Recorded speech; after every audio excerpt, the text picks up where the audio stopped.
Hello बच्चों, कैसे हैं आप लोग। क्लास 8 ज्योग्राफी में इकाई तीसरा हमारा इसका खंड खा वस्त्र उद्योग। ठीक है, आइए इसके सारे क्वेश्चंस को हम लोग हल करते हैं। सबसे पहले देखिए, ऑब्जेक्टिव क्वेश्चन पहला है, टेक्सटाइल का मतलब क्या होता है वो हमें बताना है। तो यहाँ पे आप नज़र डालेंगे, कपड़ों की बुनाई को टेक्सटाइल कहा जाता है। दूसरा हमारा बिल्कुल सही होगा। इसके बाद दूसरा देखिए, देश में कपड़ों की मिल सबसे पहले लगाई गई थी। भारत में पहली मिल कहाँ लगाई गई थी कि 1818 में कलकत्ता में लगाई गई, यानी ऑप्शन नंबर ए हमारा बिल्कुल सही है। तीसरा है, 1854 में कपड़ों की मिल लगाई गई थी।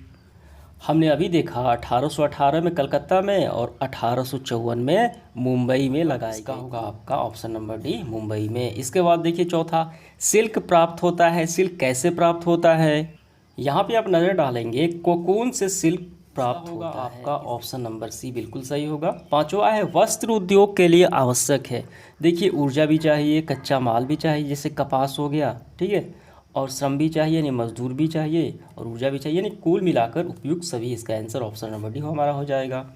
इसके बाद देखिए, खाली स्थान को भरना है। भागलपुर शहर, ठीक है, डैश वस्त्र उत्पादन के लिए प्रसिद्ध है। देखिए, भागलपुर में सिल्क कपड़े बनते हैं, ठीक है, तो हमें भरना है सिल्क।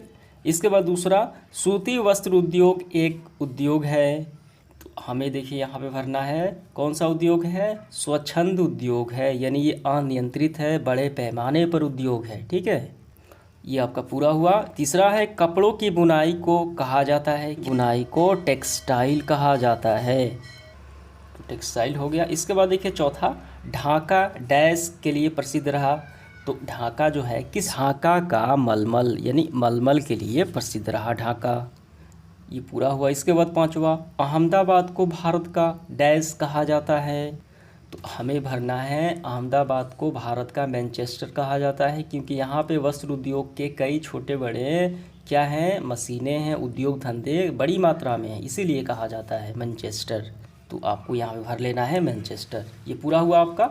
इसके बाद देखिए, आइए इसके बाद देखते हैं हम लोग सब्जेक्टिव क्वेश्चन। पहला है, प्राकृतिक रेशा क्या है वो हमें बताना है।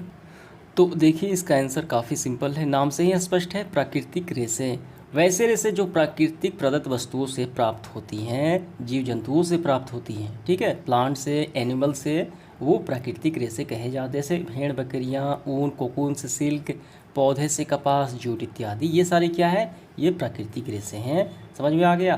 तो इसका आंसर हम कैसे लिखेंगे, तो इसका आंसर हम ऐसे लिखेंगे, प्राकृतिक रेशा ऐसे रेशे होते हैं जिनकी मूल उत्पत्ति पौधों, जीवों व भूविज्ञानिक प्रक्रिया द्वारा होती है, ठीक है, बस हो गया इसका आंसर। इसके बाद देखिए दूसरा सवाल, मानव निर्मित रेशे के नाम हमें लिखना है, जो मानव द्वारा निर्माण किए जाते हैं, बनाए जाते हैं, बस हमें नाम बताना है। तो आपको ऐसे लिखना है, मानव निर्मित रेशे निम्नलिखित है। पहला है नायलॉन, पॉलिएस्टर, एक्रिलियन, रेयान इत्यादि, ठीक है, बस हो गए। इसके बाद देखिए तीसरा सवाल, मशीनों से कपड़ों का उत्पादन सस्ता होता है और क्यों। तो देखिए, ये काफ़ी आसान सवाल है। मशीनों से कपड़ा का उत्पादन सस्ता क्यों होता है, क्योंकि मशीनों से कम समय में अत्यधिक मात्रा में कपड़े का उत्पादन किया जा सकता है। आपको इस तरीके से लिखना है, देखिए, मशीनों से कपड़े का उत्पादन सस्ता होता है क्योंकि कम समय में अधिक कपड़े बन जाते हैं, जिससे अधिक उत्पादन होने से अधिक लाभ प्राप्त होता है, जो सस्ता लागत है। समझ में आ गया। इसके बाद देखिए आगे बढ़ते हुए चौथा सवाल, गर्म कपड़ों की थोक खरीदारी, ज़्यादा मात्रा में खरीदारी किन जगहों पर होती है वो हमें बताना है और क्यों होती है। ये भारत की बात की गई है।